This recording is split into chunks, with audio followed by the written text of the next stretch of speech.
الحمد لله رب العالمين والعاقبة للمتقين ولا عدوان إلا على الظالمين وأشهد أن لا إله إلا الله ولي الصابرين وأشهد أن محمدا عبده ورسوله إمام المتقين وسيد الأولين والآخرين فصلوات الله وسلامه عليه وعلى آله وأصحابه أجمعين.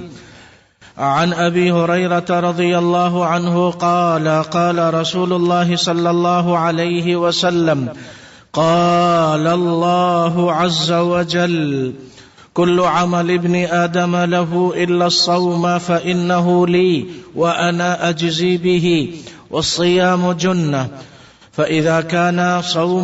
فإذا كان يوم صوم أحدكم فلا يرفث ولا يصخب فإن سابه أحد أو قاتله فليقل إني صائم والذي نفس محمد بيده لخلوف فم الصائم أطيب عند الله من ريح المسك للصائم فرحتان يفرحهما إذا أفطر فرح بفطره وإذا لقي ربه فرح بصومه رواه البخاری و مسلم. اللہ سبحانہ و تعالی کے فضل و کرم اور اس کی توفیق و احسان سے یہ اس مبارک مہینے کا آخری جمعہ ہے جو کہ شعبان کا مبارک مہینہ ہے.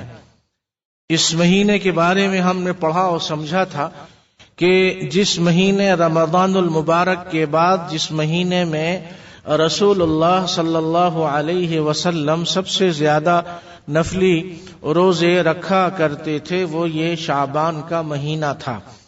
اور یہ چونکہ رمضان سے پہلے ہے، اس کے فوراً بعد رمضان کا مہینہ ہے، اس کی تیاری بھی مقصود تھی. اسی تیاری کے پیش نظر کثرت صیام آپ صلی اللہ علیہ وسلم کا معمول تھا. یہ وہ مبارک مہینہ ہے جو ہر 11 مہینے بعد آتا ہے.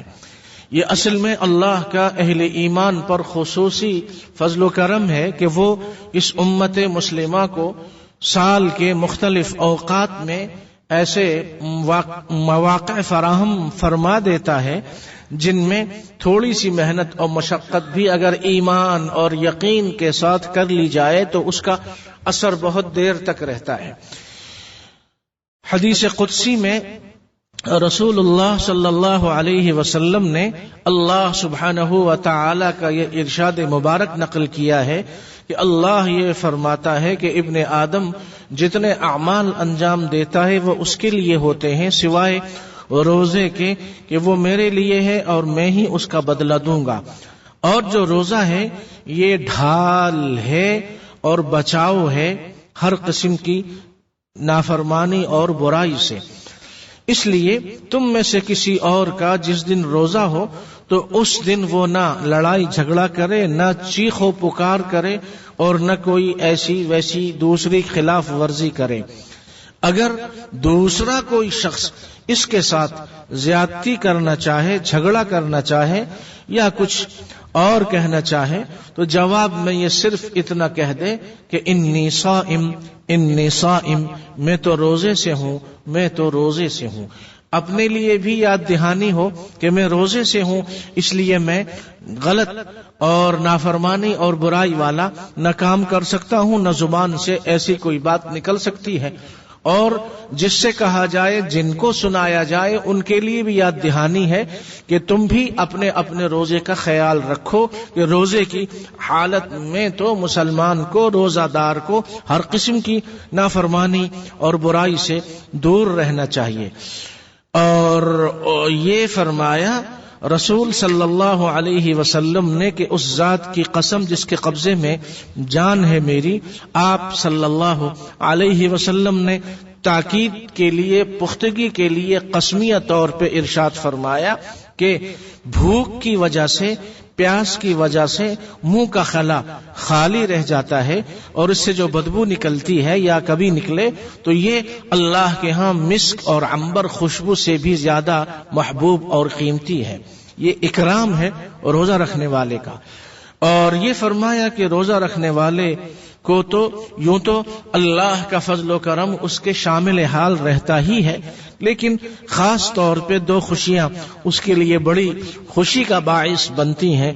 ایک تو یہ کہ جب وہ افطاری کرتا ہے تو وہ اللہ کا شکر ادا کرتا ہے، خوشی کا اظہار کرتا ہے، مسرت کا اظہار کرتا ہے کہ اللہ نے اس کو روزہ رکھنے کی توفیق دی اور اللہ کے فضل و کرم سے آج کا روزہ مکمل ہو گیا.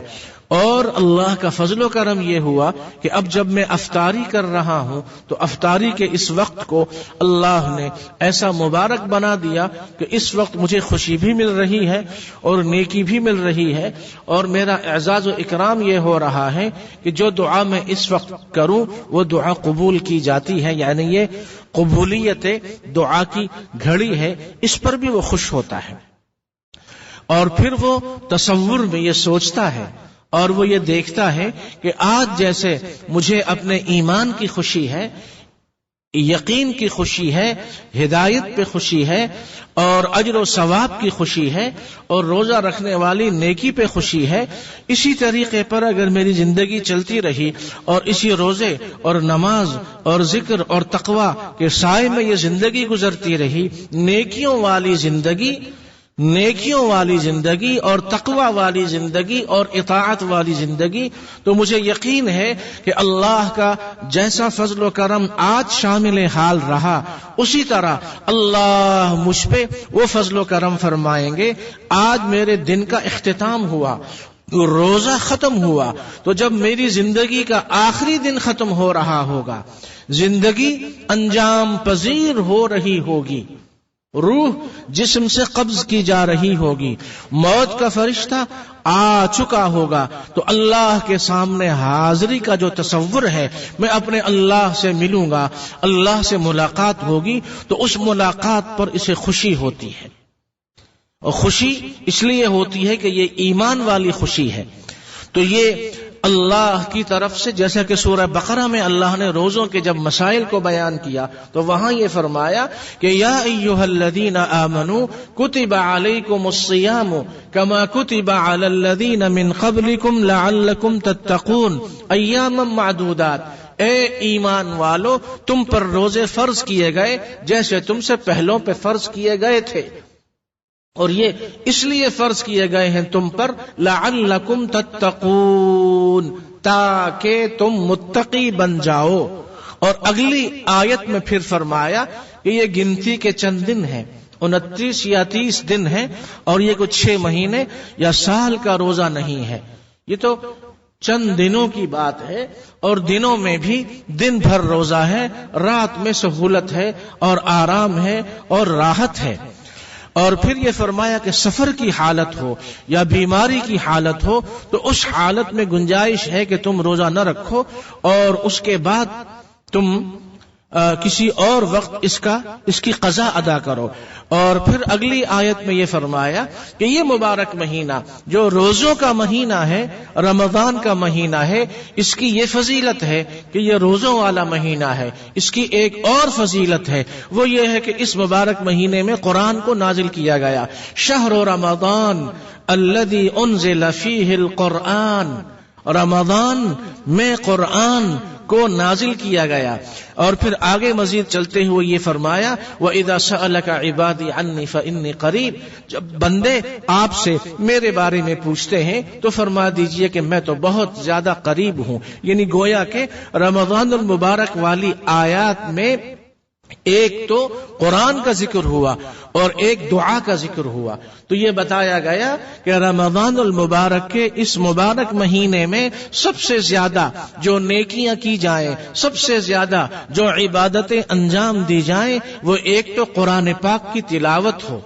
اِنَّا أَنزَلْنَاهُ فِي لَيْلَةِ الْقَدْرِ، شب قدر والی مبارک رات میں اس قرآن پاک کو نازل کیا گیا. شہر رمضان الذی انزل فیہ القرآن، یہ وہ مبارک مہینہ ہے رمضان کا جس میں قرآن کو نازل کیا گیا. رسول اللہ صلی اللہ علیہ وسلم یدارسہ القرآن، آپ صلی اللہ علیہ وسلم کے بارے میں احادیث میں یہ آتا ہے کہ اس مبارک مہینے میں قرآن کا جتنا حصہ نازل ہو چکا ہوتا تھا وہ پورے کا پورا جبریل کو سناتے تھے اور جبریل سے وہ پورا قرآن سنتے تھے. تو 21 یا 23 برس تک مسلسل یہ عمل ہوتا رہا. ہر سال قرآن پاک جتنا نزول ہو چکا تھا ہر سال رمضان کے مہینے میں قرآن پاک کو سنا اور سنایا جاتا تھا. اور دعا کا ذکر ہوا اس اعتبار سے کہ یہ مبارک مہینہ دعاؤں کا مہینہ ہے، اور دعاؤں کا مہینہ ہے، کثرت سے دعا کا مہینہ ہے. اور یہ مبارک مہینہ اللہ کی طرف سے اس امت کے لیے بہت بڑا ایک انعام ہے اور فضیلت ہے اور اکرام ہے اور اعزاز ہے، اور خاص اللہ کی طرف سے یہ عطا ہے. اللہ کی طرف سے یہ عطا شدہ ایک تحفہ ہے، ہدیہ ہے جو اہل ایمان کو دیا گیا ہے. اور یہ بھی بتا دیا گیا کہ روزے کا مقصد تقوی ہے. تقوی کے بارے میں گزشتہ 2 ہفتے سے ہم مسلسل پڑھ رہے ہیں. تقوی، ایمان کا ہدف تقوی ہے، روزے کا مقصد تقوی ہے، نماز کا مقصد تقوی ہے، تلاوت کا مقصد تقوی ہے، جہاد کا مقصد تقوی ہے، ذکر کا مقصد تقوی ہے، نیکی کا مقصد تقوی ہے، صدقہ اور زکوٰۃ کا مقصد تقوی ہے، فطرانہ اور قربانی کا مقصد تقوی ہے، حج کا مقصد تقوی ہے، عمرے کا فائدہ تقوی ہے، حقوق العباد اور حقوق اللہ اور نیکیاں اور یہ تمام اعمال صالحہ، ان تمام کا جو مقصد ہے، نتیجہ ہے، حصول ہے، وہ تقوی ہے. تقوی کہتے ہیں کہ نیکی کرنے والا مسلمان یہ بندہ اور نیکی کرنے والی مسلمان اللہ کی بندی، ان کی زندگی میں ایسا انقلاب آ جائے، ایسی تبدیلی آ جائے درس قرآن میں جانے سے، مکہ مکرمہ کی حاضری سے، مدینہ منورہ کی حاضری سے، قرآن پاک کی تلاوت سے، روزوں کے رکھنے سے، افطار کرنے سے، دعاؤں کے کرنے سے، یتیموں، بیواؤں، غریبوں، ناداروں، معذوروں، ضرورت مندوں کی مدد پوری کرنے سے اور دوسروں کی دعائیں لینے سے، دوسروں کے ساتھ ہمدردی کرنے سے، ایثار کرنے سے، قربانی کرنے سے، صلہ رحمی کرنے سے، زبان سے اچھی بات کرنے سے، کسی بھی قسم کی نیکی ہو، اس کا ہدف یہ ہے کہ اس مسلمان بندے اور بندی کی زندگی میں تبدیلی ہو. ہم نے بار بار یہ بتایا، سلف صالحین کے اقوال سنائے بار بار کہ حرم کی حاضری سے، نماز کی پابندی سے، تلاوت کی پابندی سے، روزہ رکھنے سے، ان نیکیوں سے اگر کوئی مسلمان یہ دیکھے کہ میری زندگی میں نیکیاں کثرت سے ہو رہی ہیں اور گناہ بتدریج دھیرے دھیرے کم ہو رہے ہیں، دل میں اللہ کا خوف پیدا ہو رہا ہے، آخرت کی رغبت پیدا ہو رہی ہے، تو وہ یہ جان لے کہ اس کی نیکی قبول ہو رہی ہے، اس لیے کہ اس نیکی کا اثر اس کی زندگی پہ پڑ رہا ہے. اور اگر ایسا نہیں ہے تو پھر اسے اپنی نیکی اور تمام نیکیوں کے بارے میں یہ فکر کرنا چاہیے کہ میری نیکیاں مجھے گناہوں سے روکتی کیوں نہیں ہے، اور میری نیکیاں مجھے نیکیوں کی طرف مائل کیوں نہیں کر رہی. وہ اور یہ زندگی میں اللہ سبحانہ و تعالی نے فرصت کے لمحات دیے اور یہ نعمتیں دی، یہ اس لیے کہ اس وقت کو، زندگی کو، ان نعمتوں کو غنیمت جان کر میری عبادت کی طرف آ جاؤ. تجارت کرنے والے، دکانداری کرنے والے، نوکری کرنے والے اور زمین میں حرکت نقل کرنے والے، حرکت و نقل کرنے والے، ادھر ادھر جانے والے، ان کے بارے میں تو قرآن یہ کہتا ہے کہ رجال لا تلہیہم تجارت ولا بیع عن ذکر اللہ واقام الصلاة وایتاء الزکاة یخافون یوما تتقلب فیہ القلوب والابصار. رجال، ایسے لوگ جن کو ان کی تجارت اور ان کا خرید و فروخت، دکاندار اور تجارت، نماز کے لیے وقت نہیں ہے، اللہ کے دین کے لیے وقت نہیں ہے، قرآن سیکھنے سکھانے کے لیے وقت نہیں ہے، دین میں اپنی جان مال وقت لگانے کے لیے ٹائم اور وقت نہیں ہے۔ 24 گھنٹے دکانداری، 24 گھنٹے بازار، 24 گھنٹے آفس، 24 گھنٹے دفتر، 24 گھنٹے دنیا، 24 گھنٹے دنیا کی مشغولیات، یہ انسان کو اللہ کے ذکر سے غافل کر دیتی ہیں۔ ان تجارت کے ساتھ اور ان لین دین کے ساتھ، خرید و فروخت کے ساتھ نماز کی پابندی ہو، دین کی پابندی ہو، اطاعت ہو، فرما برداری ہو، گھر والوں کو بھی وقت دیا جائے، رشتہ داروں کو بھی وقت دیا جائے، جو معذور یتیم ضرورت مند ہیں ان کو بھی وقت دیا جائے، خود دین سیکھا جائے، قرآن پاک کو سیکھا جائے، قرآن کو سمجھ کے پڑھا جائے، قرآن پر عمل کیا جائے، ضروری مسائل سیکھے جائیں، تھوڑا وقت اللہ کے لیے بھی دو، تھوڑا سا وقت دین کے لیے بھی دو، اور باقی اپنی دنیا، حلال دنیا کماؤ، حلال تجارت کرو۔ اللہ نے اس سے منع نہیں کیا، کیونکہ اللہ کی یہ بھی نعمت ہے، یہ مال اللہ کی رضامندی کے لیے خرچ کیا جاتا ہے، تو یہ حلال مال جو اللہ کی رضامندی کے لیے خرچ کیا جائے، یہ اس مال خرچ کرنے والے کے درجات کی بلندی کا سبب بنتا ہے۔ مال خرچ کرنے والے کے لیے اللہ کے قریب ہونے کا سبب بنتا ہے، مال خرچ کرنے والے کے لیے جہنم سے دور رہنے کا سبب بنتا ہے۔ یہ صدقہ کرنا، مال خرچ کرنا، قیامت کا وہ دن جو 50,000 سال کے برابر کا دن ہوگا، عرش الہی کے سائے کے علاوہ سایہ نہیں ہوگا، اس دن مال خرچ کرنے والوں کے لیے یہ صدقہ اور یہ زکوٰۃ اور یہ ضرورت مندوں کی مدد کرنا یہ سایہ بنے گا، لوگ سائے کو ترسیں گے اور تمہارا مال خرچ کرنا تمہارے لیے سایہ بنے گا۔ تو مال اور تجارت یہ نعمت ہے، لیکن اس کے لیے نعمت ہے جس کو یہ مال اور یہ تجارت دین کی طرف لے جائے، اللہ کی اطاعت کی طرف لے جائے، غافل نہ کرے، بے خبر نہ کرے۔ رمضان المبارک کا مہینہ تقوی کے حصول کا مہینہ ہے، اور یہ ہر 11 مہینے بعد آ کر یاد دلاتا ہے۔ اللہ کا مہمان، آپ کے ہمارے گھر میں کوئی مہمان جب آتا ہے، مہمان اگر بہت ہی قریب ہو، عزیز ہو، بہت ہی محبوب ہو، اس کے آنے سے پہلے ہی تیاریاں شروع ہو جاتی ہیں، اور پھر اس کی فرمائش اور پسندیدہ چیزیں پکتی ہیں، بنتی ہیں، بڑا خیال کیا جاتا ہے، اس کے لیے کمرہ اور بیڈ وغیرہ تمام چیزیں تیار کی جاتی ہیں۔ جتنا دن وہ رہتا ہے اس کی خوب خاطر تواضع ہوتی ہے، اور جب وہ رخصت ہوتا ہے تو بڑی، یعنی وہ ایک الوداعی رخصتی ہوتی ہے کہ کچھ بچھڑنے کی بھی آداب ہوا کرتے ہیں۔ وہ کیا ہے کہ آؤ ذرا گلے مل کے رو لیں ہم، کچھ بچھڑنے کے بھی آداب ہوا کرتے ہیں۔ ایک ہے استقبال، ایک ہے الوداع۔ تو ہم اپنے عزیزوں کا، اپنے محبوب کا جیسے استقبال کرتے ہیں، جیسے اس کا خیال رکھتے ہیں، کیا واقعی ہم نے اللہ کے اس مہمان کا ایسا استقبال کبھی کیا؟ یہ اللہ کا مہمان ہے، اللہ کا نمائندہ ہے، یہ وہ مہمان ہے جو کل اللہ کے پاس جا کر یہ بتائے گا کہ فلاں فلاں بندے نے اور فلاں فلاں بندی نے اور مسلمانوں کے فلاں فلاں گھر والوں نے میرا اتنا اچھا استقبال کیا تھا۔ یہ مہینہ آپ سے مرغن غذائیں نہیں مانگتا، پیسے نہیں مانگتا، بیڈ نہیں مانگتا، مہنگا مکان نہیں مانگتا، گاڑی میں گھمانا پھرانا نہیں مانگتا، کچھ نہیں مانگتا۔ یہ صرف یہ کہتا ہے کہ میں تم کو یاد دہانی کرانے کے لیے آیا ہوں، میرا اکرام یہ ہے، میرا استقبال یہ ہے، میرا خیال یہ ہے کہ تم اپنا خیال رکھو، تم اپنا خیال رکھو، تم اپنا خیال رکھو۔ یہ میسج ہے رمضان کا، ایمان والو اپنا خیال رکھو۔ یہ مہمان، اللہ کا مہمان، یہ کہتا ہے اے ایمان والو تقوی کو اختیار کرو، اپنا خیال رکھو۔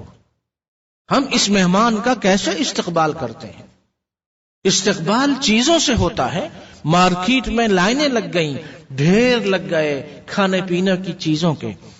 تقوی کا نام لینے والا رو رو کے دعائیں کرنے والا، صدقہ اور خیرات کرنے والا، ایثار اور قربانی کرنے والا، راتوں کے کھڑے ہو کے طویل لمبے لمبے قیام کرنے والی عبادت، اس کی یاد دہانی نہیں کرائی جاتی. تو رمضان کا مہینہ اللہ کا مہمان ہمارے گھر میں آنے والا ہے، اور یہ ہمیں بتانے کے لیے آ رہا ہے کہ میں جب تک تمہاری زندگی ہے ہر سال میں آیا کروں گا اور تمہارے بارے میں ہر سال کی گواہی جمع کیا کروں گا. قیامت کے دن تمہاری زندگی میں 20 30 40 50 60 70 80 برس ہر سال میں تمہارے پاس آتا رہا، اور ہر سال تم نے میرے ساتھ جو سلوک کیا وہ میں لکھتا رہا. ہر سال کی رپورٹ اللہ کو میں آج دے رہا ہوں. 80 سالہ رپورٹ اور 90 سالہ رپورٹ اور 60 سالہ رپورٹ اور 50 سالہ رپورٹ رمضان اپنی رپورٹ پیش کرے گا. تو سنو، دیکھو، غور کرو تمہارے بارے میں کیا رپورٹ وہاں جائے گی. رمضان یہ کہے گا میں آیا، میرے آنے کے بعد بھی مسلمان عورتوں نے پردہ نہیں کیا. میرے آنے سے پہلے بھی بے پردہ تھیں، میرے آنے کے بعد بھی بے پردہ تھیں، میرے چلے جانے کے بعد بھی بے پردہ ہیں. جبکہ اے اللہ، تیرا قرآن اور تیرا کلام پکار کر کہہ رہا تھا کہ یا ایھا الذین آمنو، اور یہ کہہ رہا تھا یا نساء المسلمات، اور قرآن یہ کہہ رہا تھا کہ اے نبی اپنی بیویوں سے، اپنی بیٹیوں سے اور مسلمان عورتوں سے کہہ دو کہ وہ پردہ کریں. یا ایھا النبی قل لأزواجک وبناتک ونساء المؤمنین یدنین علیہن من جلابیبہن. رمضان، صحیح مسلم کی حدیث ہے، الصیام والقرآن یشفعان للعبد یوم القیامہ. قرآن اور رمضان کے روزے بندے کے حق میں گواہی دیں گے، سفارش کریں گے، درخواست کریں گے کہ اے اللہ، اس نے روزہ رکھا. روزہ یہ کہے گا کہ اے اللہ، روزے کی حالت میں کھانے پینے سے، نفس کی خواہشات سے دور رہا، میری شفاعت اس کے حق میں قبول فرما لے. اور قرآن یہ کہے گا اے اللہ، اس نے رات کو نیند نہیں کی، میری تلاوت کی، میری شفاعت اس کے حق میں قبول فرما لے. فیشفعان، دونوں کی درخواست قبول کر لی جائے گی.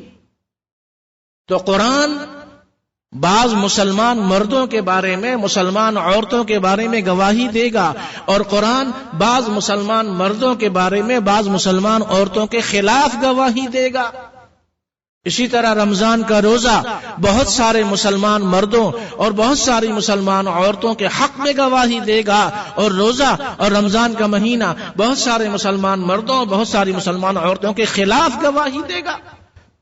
یہ شعیرہ ہے، اسلام کا رکن ہے. جب روزہ آپ کے خلاف گواہی دے، قرآن آپ کے خلاف گواہی دے، تو آپ کی مغفرت کیسے ہو سکتی ہے؟ آپ کو نجات کیسے مل سکتی ہے؟ آپ کو فلاح کیسے مل سکتی ہے؟ تو اے مسلمان عورتوں، بیٹیوں، ماؤں، بہنوں، پردہ کرو، اللہ کی اطاعت کو اختیار کرو، صلہ رحمی کرو، شوہر کے حقوق ادا کرو، اولاد کے حقوق ادا کرو، رشتہ داروں کے حقوق ادا کرو، اور سب سے بڑھ کے اللہ کے حقوق ادا کرو. اور اس سے بڑھ کے اور اللہ کے بعد جس کا حق ہے، رسول اللہ صلی اللہ علیہ وسلم قیامت کے دن اپنی امت کی روحانی بیٹیوں کے حق میں شفاعت کریں گے. ان بیٹیوں کے لیے شفاعت کریں گے جن بیٹیوں نے رسول صلی اللہ علیہ وسلم کی اطاعت کو قبول کیا تھا. اور وہ مسلمان عورتیں جو اللہ سے بغاوت کرتی ہیں، رسول صلی اللہ علیہ وسلم سے بغاوت کرتی ہیں، ان کے لیے شفاعت نہیں ہوگی. تو مسلمان عورت اللہ کی اطاعت کو اختیار کرتی ہے، سال کے 11 مہینوں میں ساری زندگی، خاص طور پہ رمضان کے مہینے میں تو پتھر دل بھی نرم ہو جاتے ہیں. تو اے مسلمانوں، کم از کم اس ایک مہینے میں ایسی اپنی تربیت کر لو، ایسی اطاعت کو اختیار کر لو، ایسے تقوی کو اختیار کر لو. کاش کہ میں اور آپ اور جن تک یہ آواز پہنچ رہی ہے، ہمارے بزرگ اور ہمارے بھائی اور ہماری بیٹیاں اور ہماری بہنیں، سب مسلمان، کاش کہ رمضان کے مہینے میں ہم اپنی ایسی تربیت کر لیں، اپنی بیوی اور اولاد کی ایسی تربیت کر لیں کہ وہ حقیقی معنوں میں ہمیں تقوی مل جائے، وہ تقوی مل جائے جس کی ہمیں شدید ضرورت ہے، وہ تقوی جس کی روشنی اور جس کا نور ہمارے گھر کو منور کر دے گا، ہماری زندگی کو منور کر دے گا، ہماری دکانداری کو منور کر دے گا، ہماری تجارت کو منور کر دے گا، ہمارے رشتوں کو منور کر دے گا، ہمارے معاملات کو منور کر دے گا، ہماری زندگی سلیقے اور ڈھنگ سے گزرے گی. اور یہ تقوی جس کے سائے میں زندگی گزرے گی، رمضان کا مہینہ ہو یا رمضان کے علاوہ ہو، مسلمان اللہ سے ڈرتا ہے، ظلم نہیں کرتا، زیادتی نہیں کرتا، جھوٹ نہیں بولتا، فریب اور دھوکہ نہیں کرتا، ملاوٹ نہیں کرتا، ذخیرہ اندوزی نہیں کرتا، کسی کے بارے میں دل میں بدگمانی نہیں رکھتا، کسی کو زبان اور ہاتھ سے تکلیف نہیں پہنچاتا، فرائض ادا کرتا ہے، واجبات ادا کرتا ہے، دوسروں کے لیے نرم ہے، دوسروں کے لیے نرم ہے اور شفقت کرتا ہے اور محبت کرتا ہے اور دوسروں کا خیال رکھتا ہے اور دوسروں کی خدمت کرتا ہے اور دوسروں کی مدد کرتا ہے. یہ نماز کا یہی اثر ہونا چاہیے، عمرے کا یہی اثر ہونا چاہیے، علم کا یہی اثر ہونا چاہیے، تقوی کا یہی اثر ہونا چاہیے. یہ مسلمان اچھا انسان ہو، محبت کرنے والا ہو، دوسروں کا اکرام کرنے والا ہو، دوسروں کا لحاظ رکھنے والا ہو، چھوٹوں پہ شفقت کرنے والا ہو، بڑوں کا خیال اور ادب اور احترام کرنے والا ہو، رشتہ داروں کے حقوق ادا کرنے والا ہو، بدگمانی سے دور ہو، فریب سے دور ہو، دھوکے سے دور ہو، تکبر سے دور ہو، ظلم و زیادتی سے دور ہو اور زبان کی حفاظت کرنے والا ہو. رمضان کا یہ پیغام ہے. رمضان میں ایسے روزے رکھو، ایسی تراویح پڑھو، صدقہ دو، زکوٰۃ دو، دعا ایسی کرو کہ زندگی میں تبدیلی آ جائے. ایک روزہ وہ ہے جو رمضان کے مہینے میں رکھا جاتا ہے. اس روزے کا مقصد یہ ہے کہ مسلمانوں اس روزے کو یاد رکھو جو ساری زندگی کا روزہ ہے. رمضان کے مہینے کی سحری ہے، رمضان کے مہینے کی افطاری ہے، لیکن ایک روزہ وہ ہے جس وقت مسلمان بالغ ہو جاتا ہے، مرد ہو یا عورت، بالغ ہو جانے کے بعد سے لے کے مرتے دم تک ایسا روزہ رکھنا ہے جس کی افطاری نہیں ہے. اس روزے کو دن میں بھی روزہ، رات میں بھی روزہ، رمضان میں بھی روزہ، رمضان کے علاوہ بھی روزہ، گھر میں بھی روزہ، دکان میں بھی روزہ، بازار میں بھی روزہ، مکے میں بھی روزہ، مدینے میں بھی روزہ، اپنے ملک میں بھی روزہ، سفر میں بھی روزے سے ہو اور رہائش اور رہنے کے ایام میں بھی روزہ ہو. 24 گھنٹے کا روزہ، 24 گھنٹے کا روزہ، زندگی بھر کا روزہ. رمضان کا مہینہ اس روزے کی تیاری کے لیے فرض کیے گئے یہ روزے کہ اس مہینے تم یہ کوشش کرتے ہو کہ بھائی میرا روزہ ہے، میں جھگڑا نہیں کرتا، میرا روزہ ہے میں غیبت نہیں کرتا، میرا روزہ ہے میں جھوٹ نہیں بولتا، میرا روزہ ہے میں آنکھوں سے وہ تصویریں نہیں دیکھتا، وہ چینل اور وہ پروگرام نہیں دیکھتا جو آنکھوں کے لیے دیکھنا جائز نہیں ہے. اور روزے کی حالت میں گانا بجانا، موسیقی، اس سے میں دور رہتا ہوں، اس لیے کہ روزہ خراب ہو جاتا ہے. اور روزہ رکھ کر میں گناہوں سے دور رہتا ہوں، یہ اس لیے دور رکھا جاتا ہے اور روزہ رکھوایا گیا کہ زندگی بھر اپنی ایسی تربیت کرو کہ رمضان کے علاوہ بھی گناہوں سے دور رہو. گانا سننا، موسیقی، غیر محرم کی آوازیں، حرام آوازیں رمضان میں حرام ہیں، تو کیا رمضان کے علاوہ حلال ہے؟ جس نبی سے جس نبی سے تم سب اور ہم سب اور پوری امت کا یہ دعویٰ ہے کہ ہمیں ان سے محبت ہے، اپنی جان سے زیادہ، اپنے والدین سے زیادہ، اپنی بیوی اولاد سے زیادہ، پوری دنیا بھر سے زیادہ، سب سے زیادہ محبت جب تک رسول اللہ صلی اللہ علیہ وسلم سے نہ ہو، ایمان کامل نہیں ہو سکتا۔ رسول صلی اللہ علیہ وسلم کی محبت، تو وہ رسول حبیب و محبوب رسول صلی اللہ علیہ وسلم، سنو دل کے کانوں سے سنو، دل کے کانوں سے سنو، خوب غور سے سنو اور دوسروں تک اس بات کو پہنچا دو۔ اللہ کا رسول صلی اللہ علیہ وسلم یہ فرماتا ہے کہ مجھے اللہ نے گانے بجانے کے آلات توڑنے کے لیے بھیجا ہے۔ گانے بجانے کے آلات توڑنے کے لیے بھیجا ہے۔ رسول صلی اللہ علیہ وسلم کی بعثت کا مقصد، آمد کا مقصد توحید کا قیام، دین کا غلبہ اور موسیقی کو ختم کرنا۔ آج کون سا ایسا چینل ہے، کون سا ایسا پروگرام ہے، دینی پروگرام میں بھی موسیقی، دینی پروگرام میں بھی موسیقی؟ تو میں نے ایک سے کہا یہ دین کے نام پر کیسی بے دینی پھیلائی جا رہی ہے۔ دینی پروگرام میں عورتیں مرد ایک جگہ بیٹھے ہوئے ہیں، دینی پروگرام میں عورتیں فل میک اپ کیا ہوا بغیر حجاب پردے کے بیٹھی ہوئی ہیں، اور واعظ و نصیحت کرنے والے اینکر، ٹی وی چینل کے اینکر جو عالم بن گئے ہیں، یہ اینکر ہیں، یہ دانشور نہیں ہیں، یہ ملازم ہیں، یہ عالم نہیں ہے، یہ مفتی نہیں ہے، یہ بدماش ہیں جو دین کے نام پر لوگوں کے عقائد اور اعمال کو بگاڑ رہے ہیں، اور میڈیا یہ کہتا ہے یہ دینی دانشور ہے، اسکالر ہے، جھوٹ بولتے ہیں، وہ دیندار نہیں ہے، وہ دین کے نام پر فساد پھیلا رہے ہیں۔ اللہ کا رسول یہ فرماتا ہے، ہم نے کتنی مرتبہ کہا کہ تقوی کا مقصد، ہم بہت دور چلے گئے، تقوی کا مقصد گاڑی صحیح جگہ پارک کرو۔ ہمارا دین جو ہے وہ ہماری مرضی کا ہے۔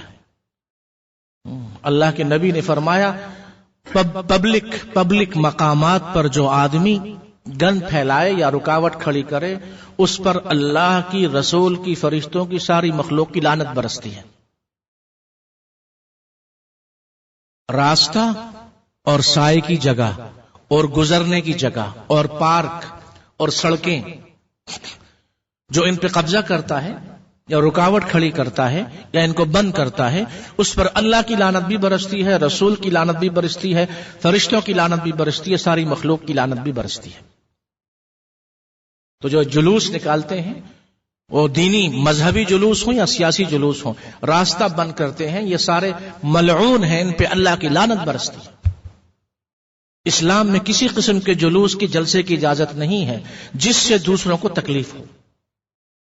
آپ جلسہ کریں ایسی جگہ جہاں لوگوں کو تکلیف نہ ہو، جلوس نکالیں شہر سے باہر جائیں، وہاں دفع ہو جائیں۔ یہ شہر کے اندر سڑکیں بند کرنا اور راستے تنگ کرنا یہ ملعونوں کا کام ہے۔ میں یہ کہتا ہوں ہمارے ملک میں دین کا مزاج بدل گیا، بگڑ گیا۔ ایک آدمی بھی ایسا نہیں ہے جو حق کی آواز بلند کرے۔ آگے کا آواز بگڑ گیا، میڈیا میں ایسے بدماش آتے ہیں، اور میں کس چیز کا ذکر کروں؟ مسجد کے سامنے گاڑیاں کھڑی کی، غلط جگہ پارک پہ قبضہ کر لیتے ہیں، وہاں مدرسہ مسجد بنا لیتے ہیں، اور سڑک پہ قبضہ کر لیتے ہیں، دکان اپنی پھیلاتے ہیں۔ اللہ کے رسول نے فرمایا ایک بالش جگہ بھی جس نے ناجائز طریقے پہ لی، 7 آسمان 7 زمینوں کے برابر توق اس کی گردن میں ڈال کے اس کو جہنم میں پھینکا جائے گا۔ ہمارے ملک میں تو قبضہ گروپ بدماشی ہے، جس کی جو مرضی چاہے قبضہ کر لیں۔ کوئی قانون نہیں، کوئی نظام، قانون تو خیر ہے ہی نہیں، اللہ کا خوف بھی نہیں، اور نہ کوئی علماء کوئی بتاتا ہے ان کو کہ بھائی یہ حرام ہے، یہ کبیرہ گناہ ہے، یہ مت کرو، کیوں اپنی آخرت خراب کرتے ہو؟ اب مستقل ہم بھی اس ملک میں جا رہے ہیں، دیکھیے کیا ہوتا ہے. اللہ اپنی امان اور حفاظت میں رکھے اور اللہ تعالی صحیح بات کہنے کی توفیق عطا فرمائے. تو گاڑیاں غلط پارک کی جاتی ہیں. ابو داؤد کی حدیث ہم نے پڑھی تھی، رسول اللہ صلی اللہ علیہ وسلم نے فرمایا اصلحوا احسنوا رحالکم، سواریاں صحیح جگہ باندھ کے پھر آنا. تو رمضان کا مہینہ یاد دہانی کا مہینہ، تقوی کو اختیار کریں. اب جو کچھ بھی ہوتا ہے رمضان میں، اس کا ہدف یہ ہے کہ میری زندگی میں تبدیلی آئے اور ہر آدمی اپنا محاسبہ کرے. گناہوں سے پاک کوئی بھی نہیں ہے، صغیرہ کبیرہ گناہ سبھی سے ہوتے ہیں، لیکن یہ رمضان کا مہینہ بار بار آتا ہے، شب قدر کی رات آتی ہے. 1 سال ایمان اور یقین والی عبادت کر لو، 80 سال کی عبادت کا ثواب مل جائے گا. لیکن اس کا فائدہ اس صورت میں ہوگا کہ 80 سال کی عبادت اپنے اعمال نامے میں لکھوا کر اس کی حفاظت کا انتظام بھی تو کرو. عبادت لکھوا لی، اس کی حفاظت کا انتظام نہیں کیا کہ اس عبادت کے فوراً بعد ایسی بری عادتیں، ایسے کبیرہ گناہ کیے جن کی وجہ سے وہ عبادت ضائع ہو گئی. تو وہ گناہ نہ کرو، عورتیں ہوں یا مرد ہوں، بچے ہوں یا بڑے ہوں، وہ گناہ نہ کرو جن کی وجہ سے کبیرہ گناہ، جن کی وجہ سے نیکیاں متاثر ہوتی ہیں. اور ہم نے بار بار بتایا کہ دیکھیے پہلے کے مقابلے میں آج عمرہ کرنے والے بہت زیادہ ہیں، پہلے کے مقابلے میں آج حج کرنے والے بہت زیادہ ہیں. ہر سال ریکارڈ اضافہ ہو رہا ہے آنے والوں میں. دینی لٹریچر پہلے کے مقابلے میں زیادہ نشر ہو رہا ہے، دروس کی مجلسیں پہلے کے مقابلے میں زیادہ ہو رہی ہیں، قرآن سیکھنے سکھانے کی مجلسیں پہلے کے مقابلے میں زیادہ ہو رہی ہیں، دینداری بظاہر پہلے کے مقابلے میں زیادہ ہو رہی ہے. مسجدیں پہلے خالی نظر آتی تھیں، اب ہمارے ملک میں بھی مسجدیں بھری ہوئی نظر آتی ہیں. یہ اچھی چیزیں ہیں، بشارت ہے، خوشی ہے، لیکن یہ خوشی اس وقت پائیدار ثابت ہوگی جب اس کا اثر نماز پڑھنے والوں کی زندگی پہ پڑے. حج کرنے والے، عمرہ کرنے والے، کثرت سے نیکیاں کرنے والے جھوٹ بولنا چھوڑ دیں، فریب اور دھوکہ کرنا چھوڑ دیں، دجل کرنا چھوڑ دیں، غداری، نمک حرامی، احسان فراموشی کرنا چھوڑ دیں، دھوکہ کرنا چھوڑ دیں، غیبت کرنا چھوڑ دیں، ملاوٹ ذخیرہ اندوزی کرنا چھوڑ دیں. اپنی تجارت کو، اپنے لین دین کو، اپنی خرید و فروخت کو، اپنی شکل و صورت کو، اپنے گھر کی زندگی کو، اپنے اخلاق کو، اپنے رشتوں کو، اپنی بول چال کو، اپنے اٹھنے بیٹھنے کو، اپنے طرز زندگی کو، اپنے معاملات کو، اپنے لین دین کو سنت اور شریعت کے مطابق آہستہ آہستہ بدلنے کی کوشش کریں. آج ایک گناہ چھوڑا پھر دوسرا گناہ چھوڑے، سچے دل سے توبہ کریں، معاملات صحیح کریں تو یہ نمازوں کی جو اثر ہے برقرار رہے گا، شب قدر کا اثر برقرار رہے گا، رمضان کے روزوں کا اثر برقرار رہے گا، تراویح کا اثر برقرار رہے گا، حرمین کی حاضری کا اثر برقرار رہے گا. لیکن اگر نیکیاں بھی ہیں، تلاوت بھی ہے، نفلی روزے ہیں، تہجد ہے، سب کچھ ہے، اور اس کے ساتھ دوسروں کو ستایا جاتا ہے، دوسروں کی غیبت کی جاتی ہے، دوسروں کے بارے میں بدگمانی والے جذبات رکھے جاتے ہیں، نمک حرامی، غداری اور احسان فراموشی اور غدر کیا جاتا ہے، اور کبیرہ گناہ کیے جاتے ہیں، اللہ سے بغاوت کی جاتی ہے، رسول صلی اللہ علیہ وسلم سے بغاوت کی جاتی ہے، تو قرآن کی ان دروس کی مجلسوں کا، تلاوت کا، نیکیوں کا وہ اثر باقی نہیں رہتا جو باقی رہنا چاہیے. نیکی کی قبولیت کی علامت اور نشانی یہ ہے کہ نیکی کے بعد اس مسلمان کو اور نیکی کی توفیق ملے اور اس نیکی کا اثر اس کے معاملات پہ پڑے، اس کے لین دین پہ پڑے، اس کے اخلاق پہ پڑے، اس کے کردار پہ پڑے، اس کے شکل و صورت پہ پڑے. موت کثرت سے یاد کی جائے، موت کثرت سے یاد کی جائے، قبر کو کثرت سے یاد کیا جائے. موت اچانک آنے والی جاری ہے، کسی کو نہیں پتا کہ وہ کب مرے گا۔ یہ ضروری نہیں کہ انسان بوڑھا ہو کر مرے یا وہ بیمار ہو کر مرے، چلتے پھرتے لوگ بھی چلے جاتے ہیں، دنیا ہستی بستی اس سے روح قبض کر لی جاتی ہے، موت کا فرشتہ آ کے لے جاتا ہے اور سب راج دھرا رہ جائے گا۔ جب لاد چلے گا بھنجارا، جب وہاں سے آواز لگے گی اور جب حکم ہوگا تو لمحوں میں سب کچھ بدل جائے گا۔ موت کو یاد کرو، موت کو یاد کرو، قبر کو یاد کرو۔ قبر میں جو زندگی گزارنی ہے، قبر میں سینکڑوں سال پڑے رہنا ہے، قبر کی تاریکی اور قبر کی وحشت اور قبر کی تنہائی اور قبر کی دہشت اور قبر کی گھبراہٹ، اس میں کون تمہارا ساتھ دے گا؟ ہم نشیں ساتھی دوست جو 24 گھنٹے تمہارے ساتھ رہے، وہ تمہاری نیکی ہے۔ ایسی نیکیاں انجام دو جو نیکیاں برقرار رہیں، مرنے کے بعد کام آئیں۔ صدقہ جاریہ والی نیکی کرو، خود تو مر جاؤ لیکن نیکیوں کے ایسے پودے لگا کر چلے جاؤ جو تمہارے مرنے کے بعد بھی تمہارے کام آتے رہیں۔ گانا بجانا، موسیقی اور یہ دوسرے گناہ، غیبت ہے، ظلم ہے، زیادتی ہے، فساد ہے، غدر ہے، دھوکہ ہے، یہ کبیرہ گناہ، اس سے اللہ کی مخلوق کو تکلیف ہوتی ہے۔ ایسا گناہ کبھی نہ کرنا جو تمہارے مرنے کے بعد بھی لوگ کرتے رہیں۔ اب وہ لوگ جو گانے بجانے سے متعلق شام غزل اور موسیقی اور آرٹ گیلری اور کلچر اور تہذیب و تمدن، یہ سب سنہرے دھوکے والے الفاظ ہیں جن کے پیچھے حقیقت میں شیطان کام کر رہا ہے۔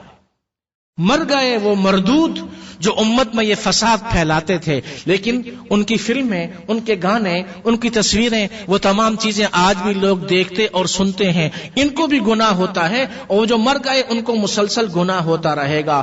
کتنا بد نصیب ہے وہ مسلمان جس کو اللہ نے مسلمان کے گھر میں پیدا کیا تھا۔ جب پیدا ہوا تھا یا جب میں پیدا ہوئی تھی تو اس کے کان میں کلمہ پڑا گیا تھا، یہ بتایا گیا تھا کہ اے پیدا ہونے والی بچی اور پیدا ہونے والے بچے، تو نے اللہ کی اطاعت کو اختیار کرنا ہے۔ لیکن شیطان کے دھوکے میں آ کے یہ باغی ہو گیا، اس نے سرکشی کی، وہ گانے بجانے والی لائن میں چلی گئی اور وہ دوسری طرف چلی گئی۔ وہ تو کہتے ہیں کہ ہم تو ماڈل بنیں گے، ہماری تصویریں آئیں گی اور نام ہوگا۔ تو ایسے گناہ کیے جو مرنے کے بعد بھی آج بھی جاری ہیں، مسلسل قیامت تک عذاب ہوتا رہے گا۔ کتنا بڑا جرم ہے۔ ارے مسلمان کے گھر میں پیدا ہوئے، تم نے یہ کیا کیا؟ اپنی آخرت کیوں خراب کر لی؟ اللہ نے تو تم کو مسلمان کے گھر میں پیدا کیا تھا، یہ تم نے کیا کیا؟ اپنے دونوں ہاتھوں سے تباہی اور بربادی کما لی۔ تو آج یہ موقع ہے کہ واعظ و نصیحت کے ذریعے، تلقین کے ذریعے ان مسلمان بہنوں تک بھی یہ پیغام پہنچائیں، وہ بہنیں جن کو اللہ نے ہدایت دی ہے کہ توبہ کر لو، اپنی اصلاح کر لو، موت سے پہلے توبہ کر لو، ایسی نیکیاں کرو کہ مرنے کے بعد بھی تمہیں تمہاری قبر میں ثواب ملتا رہے، قیامت تک ثواب ملتا رہے۔ اور مرد اپنے مسلمان بھائیوں کو تلقین کریں کہ ایسا گناہ کبھی نہ کرنا جو تمہارے مرنے کے بعد بھی تمہارے لیے عذاب کا باعث بنے۔ کوشش کرنا کہ زندگی میں ایسی نیکیاں اپنا لو، ایسی نیکیاں پیدا کر لو، ایسی نیکیاں بنا ڈالو کہ تم تو مر جاؤ لیکن تمہارے مرنے کے بعد قبر میں تم کو ثواب ملتا رہے۔ یہ سوغات اور یہ گفٹ اور یہ ہدیے قبر میں بھی تمہارے لیے آتے رہیں۔ دعاؤں کا تحفہ اور صدقے کا تحفہ اور صدقہ جاریہ کا تحفہ قبر میں پڑے ہوئے ہو، تمہارا عمل ختم ہو گیا، لیکن نیکیاں جو تم کر کے گئے تھے ان کا اجر و ثواب تمہیں قبر میں مل رہا ہے۔ تو دینی مدرسے اور مدرسے کے طلبہ کی کفالت، وہ بچہ جو قرآن حفظ کرتا ہے، وہ بچہ جو عالم بنتا ہے، اپنی زندگی میں جتنا قرآن پڑھے گا اور کتنے لوگوں کی ہدایت کا سبب بنے گا، اس کو ثواب اور اجر ملے گا، اس کے استاد کو اجر و ثواب صدقہ جاریہ ملے گا، اس کے والدین کے لیے صدقہ جاریہ، اور اس مسلمان بھائی اور بہن کے لیے تا قیامت صدقہ جاریہ جنہوں نے ان طلبہ کی کفالت لی، مالی تعاون کیا مدرسوں کے ساتھ، مدرسے کے ساتھ مالی تعاون کیا. ایک بچے نے 10 کو قرآن پڑھایا، 10 20 کو پڑھائیں گے، 20 50 کو پڑھائیں گے، 50 100 کو پڑھائیں گے، یہ قیامت تک سلسلہ بڑھتا ہی رہے گا. یہ ہے وہ نیکی. مسجد بنائی، مدرسہ بنایا، یتیم خانہ بنایا، قرآن رکھوائے، ایسی نیکی کے کام کیے، کنواں کھدوایا، پانی کا انتظام کیا، وہ نیکی کے کام جو ہمیشہ جاری رہتے ہیں. ایسے کام کر کے چلے جاؤ جو تمہیں مرنے کے بعد بھی تمہارا اکاؤنٹ، نیکیوں والا اکاؤنٹ بینک الرحمان میں کھول لو. بینک الرحمان میں نیکیوں کا اکاؤنٹ صدقہ جاریہ کھول لو، زندگی میں بھی ثواب ملے، مرنے کے بعد بھی ثواب ملے. رمضان کے مہینے میں فرمایا کہ افطاری کے وقت دعا قبول ہوتی ہے، تو صحابی ہیں عبداللہ بن عمرو، وہ یہ کہتے تھے کہ میں یہ دعا کرتا ہوں، اللہم انی اسألک برحمتک التی وسعت کل شیء ان تغفر لی. انہوں نے رسول اللہ صلی اللہ علیہ وسلم کا یہ ارشاد مبارک سنا کہ افطار کے وقت دعا قبول ہوتی ہے. افطار سے پہلے کھانے پینے کو ایک طرف رکھ کے گھر کی خواتین بھی، بچے بڑے بھی، اس وقت اللہ کے سامنے حاضری کا وقت ہے. افسوس یہ ہے کہ ہم نے اپنے گھر کی خواتین کو اس مبارک وقت میں سموسے پکوڑے کھانے پینے پہ لگا رکھا ہوتا ہے. وہ بیچاری ہماری خدمت کی وجہ سے کہ کہیں صاحب بہادر ناراض نہ ہو جائیں، ویسے بھی روزہ ہے، موڈ آف رہتا ہے، تو کہیں سموسے پکوڑے گرم نہ ہوئے تو اچھا ٹھنڈے سموسے تم ہم کھلا رہی ہو. تو یہ زیادتی ہے. خود جا کے وہاں یہ کام کرو اور خدمت کرو گھر والوں کی، تاکہ تمہیں بھی اجر و ثواب ملے. تو یہ افطاری کا وقت یہ دعا کا وقت ہے. سب گھر والے مل کے دعا کریں، اپنے لیے دعا کریں، اپنے والدین بڑے بوڑھوں کے لیے دعا کریں، خاندان کے بزرگوں کے لیے دعا کریں، پورے خاندان والوں کے لیے دعا کریں، صحت و عافیت کی دعا کریں، مغفرت و نجات کی دعا کریں، خیر و برکت کی دعا کریں، تربیت و اصلاح و تقوی کی دعا کریں. یہ دعا کی قبولیت کا وقت ہے، یہ کھانے پینے میں الجھنے کا وقت نہیں ہے. تو اللہم انی اسألک برحمتک، وہ یہ دعا فرمایا کرتے تھے، اللہم انی اسألک برحمتک التی وسعت کل شیء. اے اللہ میں تجھ سے تیری اس رحمت کا سوال کرتا ہوں جو ہر چیز سے زیادہ وسیع ہے، ساتوں آسمانوں سے زیادہ وسیع ہے اللہ کی رحمت، ساتوں زمینوں سے زیادہ وسیع ہے اللہ کی رحمت. اللہم انی اسألک برحمتک التی وسعت کل شیء. اے اللہ میں تجھ سے سوال کرتا ہوں تیری رحمت کا، اور تیری رحمت کے صدقے سے، تیری رحمت کے وسیلے سے، تیری رحمت کے طفیل سے. تیری رحمت وہ ہے جو ہر چیز سے زیادہ وسیع ہے. تو تیری رحمت کے طفیل میں کیا دعا کرتا ہوں، اے اللہ میں تجھ سے رحمت بھی مانگتا ہوں، لیکن اس رحمت کے وسیلے سے دعا کرتا ہوں. دعا کیا ہے؟ ان تغفر لی، ان تغفر لی. اللہم انی اسألک برحمتک التی وسعت کل شیء ان تغفر لی، کہ تو میری مغفرت فرما دے. دعا قبول ہوتی ہے اس وقت. تہجد کے وقت دعا قبول ہوتی ہے. تراویح اس مبارک مہینے میں پہلے 10 دن موسلا دھار بارش سے بھی تیز رحمتوں کی بارش ہوتی ہے. درمیان والے 10 دن میں مغفرت ہوتی ہے، سب کی مغفرت ہو جاتی ہے سوائے مشرک کے اور اس شخص کے جو کبیرہ گناہوں پہ اصرار کرتا ہے. جو مسلمان کبیرہ گناہ کیے جا رہا ہے، رمضان میں بھی سچے دل سے توبہ نہیں کرتا، اس کی مغفرت نہیں ہوتی، شب قدر میں بھی مغفرت نہیں ہوتی. جو سچے دل سے توبہ کر لے اس کی مغفرت ہو جائے گی. آخری 10 دن میں جہنم سے چھٹکارے کا اعلان ہوتا ہے. چاند رات میں ایوارڈز تقسیم کیے جاتے ہیں. یہ باب ریان سے جنت میں جائے گا، اس کو جنت فردوس ملے گی، اس کو عرش الہی کا سایہ ملے گا، اس کو اللہ کا قرب ملے گا، اس پہ اللہ کا یہ فضل و کرم ہوگا. چاند رات میں یہ اعزازات ملتے ہیں. اور ہمارے ملکوں میں چاند رات میں لوگوں کو بازار اور دوسری جگہوں پہ لے جا کر آنکھوں کا زنا، کانوں کا زنا، فضول باتیں کروا کے 1 مہینے میں مسلمان عورتوں نے، خواتین نے، بچوں نے، مسلمان مردوں نے جو نیکیاں کمائی ہوتی ہیں آخری رات میں شیطان ساری ضائع کروا دیتا ہے. انجام بخیر نہیں ہوا، انجام خراب ہو گیا. اللہ کے ہاں انجام دیکھا جاتا ہے. ہم نے بار بار یہ بتایا کہ اللہ کے نبی بھی یہ دعا کرتے ہیں کہ خاتمہ ایمان پر ہو. تم اپنا خاتمہ کیوں خراب کرتے ہو؟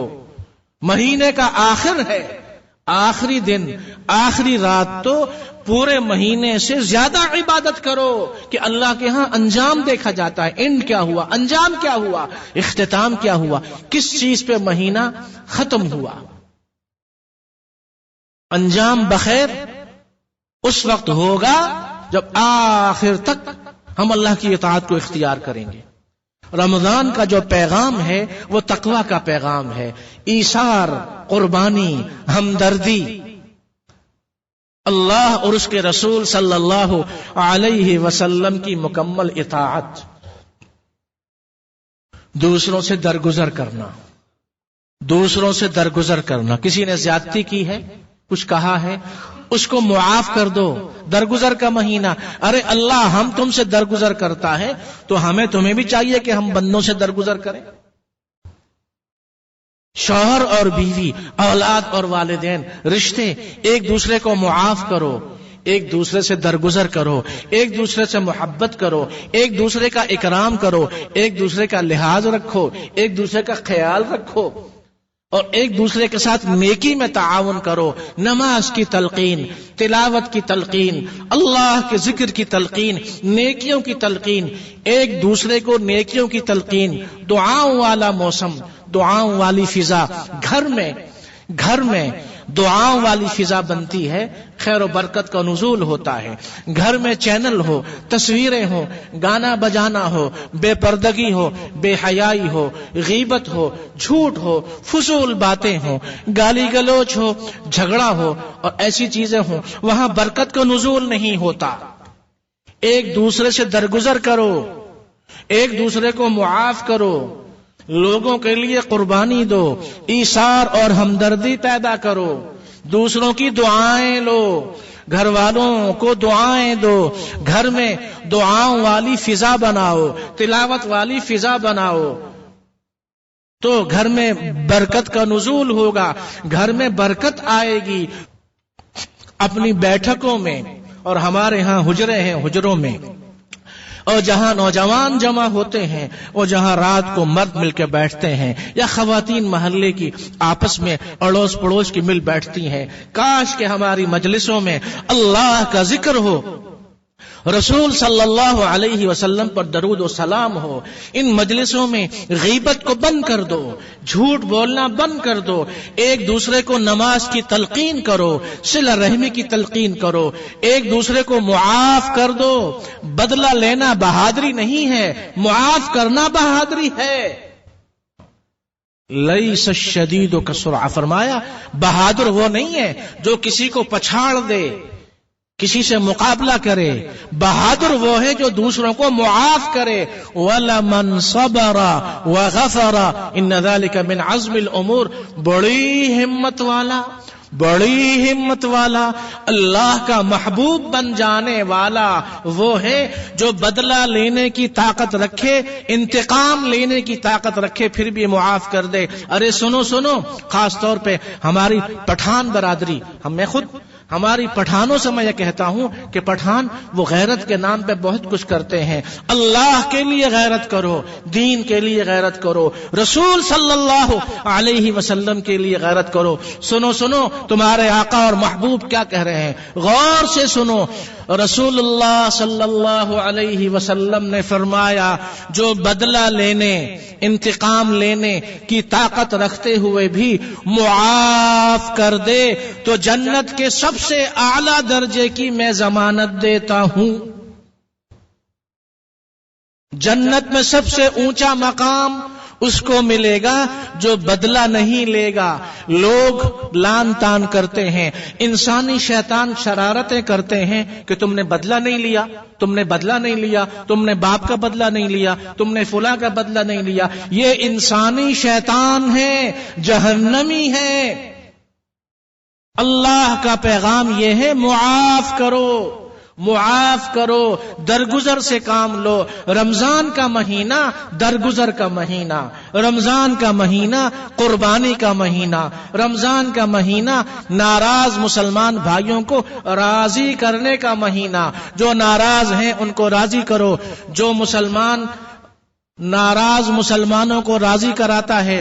اللہ کے نبی صلی اللہ علیہ وسلم نے فرمایا الا ادلکم بافضل من درجۃ الصیام والقیام والصدقہ، میں تم کو صدقہ کرنے والے سے، رات کو تہجد پڑھنے والے سے، روزہ رکھنے والے سے زیادہ بہتر، افضل، اچھا، اعلی نیکی اور نیکوکار بتا دوں؟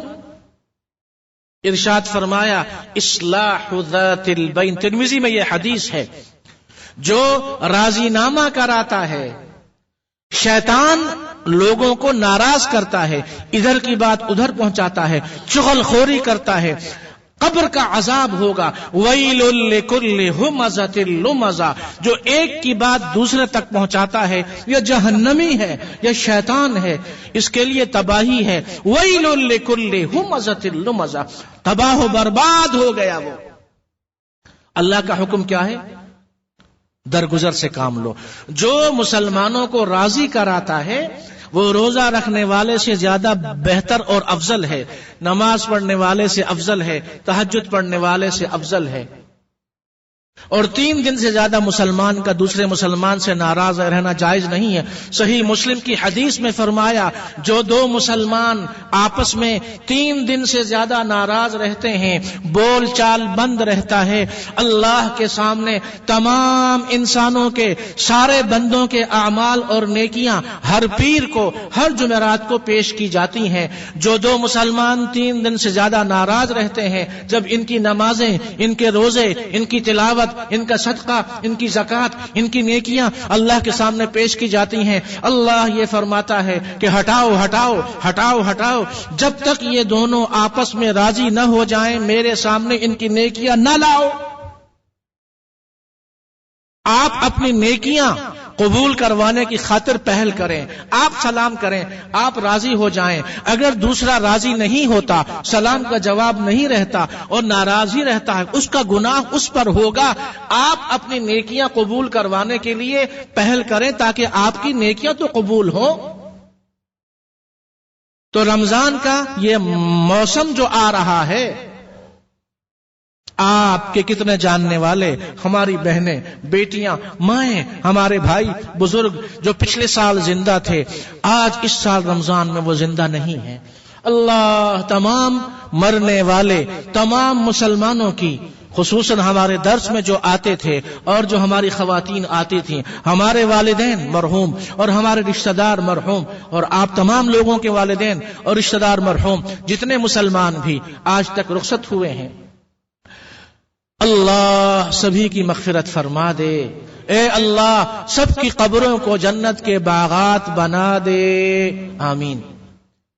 یہ مبارک مہینہ جو آ رہا ہے، کتنے وہ مسلمان ہیں جن کو یہ مبارک مہینہ اس سال تو ملے گا، آئندہ سال نہ جانے کون اس مبارک مہینے کے آنے کے وقت قبر میں ہو۔ تو اس قبر کی تیاری کے لیے رمضان کا مہینہ ہر سال آتا ہے. 5 نمازیں 5 مرتبہ آتی ہیں. 24 گھنٹے میں یہ لمحات ہمیں ملے ہیں, یہ نعمتیں ہمیں ملی ہیں. اللہ نے کتنی بڑی بڑی نعمتیں دی ہیں.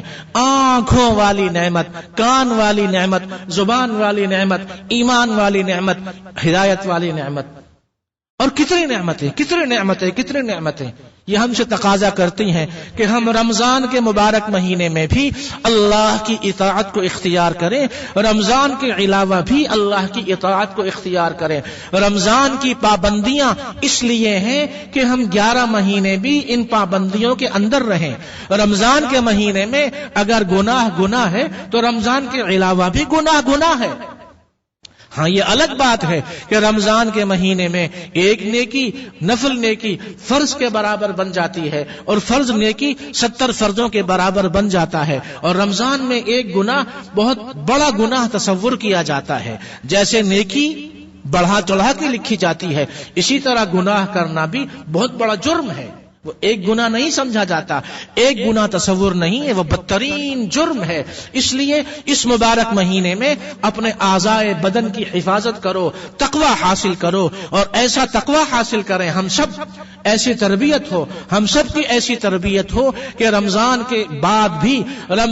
کے بعد بھی مسجد نمازیوں سے بھری ہوئی ملے, اور رمضان کے بعد بھی ہمیں زبان پہ کنٹرول رہے, اور رمضان کے بعد بھی ہم نیکیوں کو اسی طرح انجام دیں جیسے رمضان میں انجام دیتے تھے. ارے رمضان میں تراویح پڑھتے تھے تو رمضان کے بعد یہ کوشش کرو تہجد پڑھ لیا کرو. تو رمضان کے علاوہ باقی دنوں میں بھی نیکیاں انجام دینی چاہیے, موت کی تیاری اور قبر کی تیاری کرنی چاہیے, اور اپنی تربیت اور اپنی اصلاح کرنی چاہیے. اللہ سبحانہ و تعالی ہم سب کو اور تمام مسلمانوں کو اس مبارک مہینے میں اور تمام مہینوں میں اور ہر وقت جب تک ہم زندہ ہوں گناہوں سے بچنے کی توفیق عطا فرمائے, نیکیوں کے اختیار کرنے کی توفیق عطا فرمائے, اور ہمیں ہر حال میں اپنی اطاعت اللہ نصیب فرمائے. وصلی اللہ وسلم وبارک علی سیدنا محمد وعلی آلہ واصحابہ اجمعین.